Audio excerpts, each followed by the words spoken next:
দুনিয়াতে আর একটা পাপ আছে, বিদআত।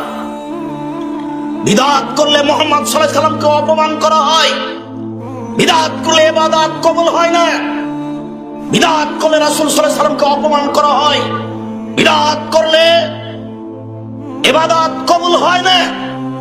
মুহাম্মদ সাল্লাল্লাহু আলাইহি সাল্লাম বলেছেন দুরূদ এইটা, আর আপনি বললেন দুরূদ এইটা, তাহলে রাসূলকে অপমান করা হলো না? অবাক কথা, মানুষ অসুস্থ হয়েছে, তাকে দেখতে যেতে হবে। আল্লাহর নবী বলছেন কেউ যদি সকালে দেখতে যাই তাহলে সন্ধ্যা পর্যন্ত 70,000 ফেরেশতা আল্লাহকে বলবে, আল্লাহ লোকটা ভালো কাজ করেছে, লোকটাকে ক্ষমা করে দাও। এত বড় কাজ, এত সুন্দর কাজ আল্লাহর নবীর পক্ষ থেকে আছে।